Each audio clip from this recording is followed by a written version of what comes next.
প্রত্নতাত্ত্বিক উপাদানের মধ্যে লেখর পরেই মুদ্রার স্থান। ইতিহাসে মুদ্রা চর্চার বিদ্যাকে বলা হয় মুদ্রাতত্ত্ববিদ্যা, যা ইংরেজিতে নিউমিসম্যাটিক্স নামে অভিহিত। ভারতে মুদ্রার প্রচলনের প্রাচীনত্ব খ্রিস্টপূর্ব ষষ্ঠম থেকে পঞ্চম শতকের মধ্যে বলেই জানা যায়। তবে এ সমস্ত মুদ্রায় শাসকের নাম বা প্রতীক না থাকায় এগুলির সমকাল নির্দিষ্টভাবে জানা সম্ভব নয়।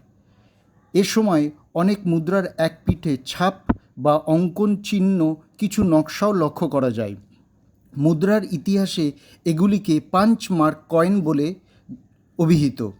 শাসকের নাম বা প্রতিমূর্তি সহ স্বর্ণমুদ্রা বাল্লিক গ্রিক দেশীয় রাজা মিনান্দার আমলেই প্রথম লক্ষ্য করা যায়।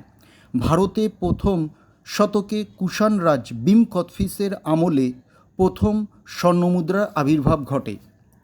মুদ্রাগুলিতে একদিকে শাসকের নাম বা প্রতিকৃতি এবং অন্যদিকে সাধারণত দেবদেবী বা তাদের বাহন বা শাসকের পৃষ্ঠপোষকতার কোনো প্রতীক চিহ্ন দেওয়ার রীতি লক্ষ্য করা যায়।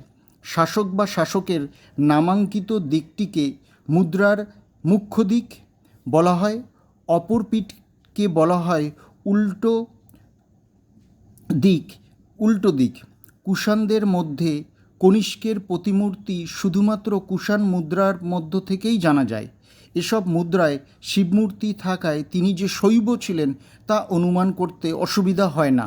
মহারাষ্ট্রের যোগালথম্বী মুদ্রা ভাণ্ডার থেকে এমন বহু মুদ্রা পাওয়া গেছে যেগুলিতে সক্ষত্রপ নহপানের ছিল বলে জানা যায়, কিন্তু এগুলির অধিকাংশতেই গৌতমীপুত্র সাতকর্ণীর মুদ্রার নকশার ছাপ দেখতে পাওয়া যায়। বিষয়টি নিঃসন্দেহে নহপানের উপর সাতকর্ণীর সাফল্যর প্রমাণ উল্লেখ করে। এবার আমরা আসি মুদ্রার গুরুত্ব।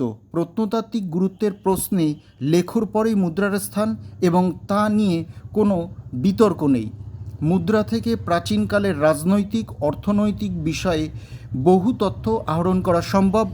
মুদ্রা থেকে শাসকের নাম ধাম জানার পাশাপাশি তাদের সন তারিখ জানাও সম্ভব। মুদ্রা একই সঙ্গে শাসকের ব্যক্তিগত গুণাবলীর কথাও তুলে ধরে। যেমন সমুদ্রগুপ্তের বীণাবাদনরত মুদ্রা দেখে অনুমান করা যায় যে তিনি সঙ্গীতজ্ঞ বা সঙ্গীতপ্রেমী ছিলেন। এছাড়া সংশ্লিষ্ট শাসকদের ধর্মচার সম্পর্কেও জানা যায় এই মুদ্রা থেকে। বেশ কিছু কুষাণ রাজা মুদ্রায় পশুপতির ছবি প্রমাণ করে যে তারা শৈব ছিলেন। প্রথম চন্দ্রগুপ্তের মুদ্রায় লক্ষ্মীর ছবি ছাড়াও প্রায় গুপ্ত শাসকদের মুদ্রায় পরম ভাগবত কথার উল্লেখ রয়েছে। এর থেকে বোঝা যায় তারা বৈষ্ণব ছিলেন। সমুদ্রগুপ্তের অনেক মুদ্রায় অশ্বমেধ যজ্ঞের অশ্বটির ছবি চিহ্নিত। বিষয়টি তাকে ভারত বিজেতা হিসাবেও চিহ্নিত করে। মুদ্রা ব্যবসা বাণিজ্যের মাধ্যমে দূর দূরান্তে চলা সক্ষম বিষয়টিও উল্লেখ করে। কোনো শাসকের মুদ্রা তার নির্দিষ্ট অঞ্চল ছাড়াও অন্য স্থানে পাওয়া গেলে মনে করা হয় মুদ্রার প্রাপ্তিস্থান সংশ্লিষ্ট শাসকের নিয়ন্ত্রণে ছিল। মুদ্রার প্রাপ্তিস্থান থেকে যেমন সংশ্লিষ্ট শাসকের রাজ্যসীমা জানা যায়, তেমনি বিদেশে সেই মুদ্রার সন্ধান থেকে এটা মনে করা হয় ভারত বহির্বাণিজ্যের সাথেও যুক্ত ছিল। সাতবাহনদের বহু মুদ্রায় জাহাজের ছাপ দেখতে পাওয়া যায়। তাদের আমলে সামুদ্রিক বাণিজ্যের একটা প্রচলন ছিল। মুদ্রায় ব্যবহৃত বিভিন্ন ধাতুর পরিমাণ ও গুণগত মান দেখে সমকালীন অর্থনৈতিক সমৃদ্ধির কথা বোঝা যায়।